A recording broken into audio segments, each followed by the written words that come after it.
Guy. What's interesting about... But it's false. What's interesting about the Bible and morality is that we've been talking about cherry-picking. So actually we have a morality which is outside the Bible, which is independent. Yes, we do. And in fact, no, morality... I'll be with you in a minute then. Morality does not come from the Bible. It comes from our evolutionary background. And we've been developing it. Yeah. Let him expand on this, and please. we continue to develop it. For instance, within the last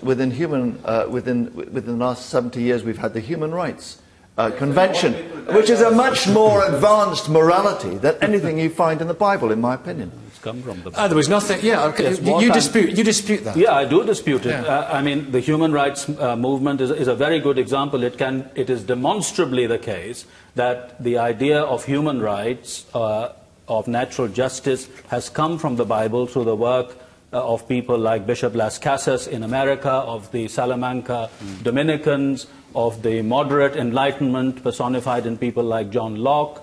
It owes everything to the Judeo-Christian tradition. You may not like it, you may not agree with it, but that is historically the case. That's right. But the Judeo-Christian position was the dominant, philosophical backdrop of the age, so they had to derive... But it was rejected by Rousseau and Robespierre, and look where it led them. Richard Dawkins. Well, of course you can find verses in the Bible that sanction slavery as well. You can, once again, you can cherry pick, and why bother with the Bible at all when you can go straight to moral philosophy? Absolutely.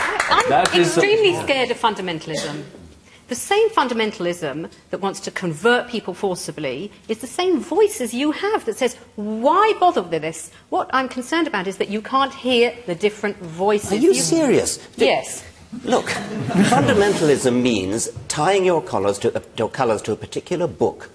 And and rejecting everything else. Exactly what I am doing is saying, do not tie yourself to a book. Look at the good ideas, reject the bad ideas, accept the good ideas, find good ideas wherever you may find them. That's the very opposite of fundamentalism. Yes, fundamentalism is saying, we have here a book, we have to follow what's in that book. Okay, so that's not my approach to Bible. Bible. Your approach, certainly not. Nor the approach of most progressive people in this country. Precisely. But as a key source text on which we grow and which we develop. And Judaism has taken the Bible and added and expanded and expanded and expanded so that our rabbinic literature is vast, starting with the Bible. But we don't live in the desert anymore. We're not tribes in the desert, and there, thank God, no high priests. And so I live a very different Judaism than the biblical one. Richard, Well, you want to come back? Of course, I'm delighted by all that, and that's exactly what I'm advocating, that we should not live by a book. So, and I know you don't live by the book, but unfortunately, the vast majority of religious people in the world do. And therefore chuck it all out. The language that you use... Did I say chuck it all out? You said, why deal with the Bible at all? I said, why deal with the Bible as a moral text? I value the Bible hugely as a work of literature, as I've said in my book, The God Delusion, at some length. So, yes. Why is that? What about that stuff, though, Bishop Michael, the moral guidance in Leviticus? If you lie with another man, you're put to death. If you lie with your neighbour's wife, both of you are put to death. If you're a witch, you're put to death.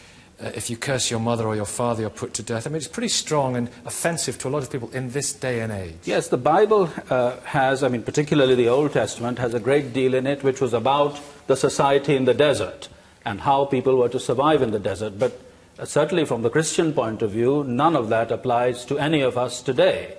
What we are talking about is the moral and not the cultic teaching of the Bible, which is to be found in the Decalogue. And where would we be as a society without the Ten Commandments? Well, let me take up the position of the Ten. Where would we be without our Lord's summary of the law? Let's take up the Ten Commandments. Let me finish. Where would we be without our Lord's summary about loving God and loving neighbour? These things are foundational to our moral thinking. Richard, where would we be without the Ten Commandments is the question. Commandment number 1, thou shalt have no other God before me. Commandment number 2, thou shalt make no graven image. Commandment number 3, thou shalt not take the name of the Lord in vain. Commandment number 4, thou shalt observe the Sabbath. What's that got to do with anything? Everything. It means humility. It means humility. The first commandment, there is a God. The second commandment, don't have other gods. What does it mean? I'm God. You're not. Therefore, it's about suppressing our ego and knowing that I, as a human, am not the centre of everything. Precisely.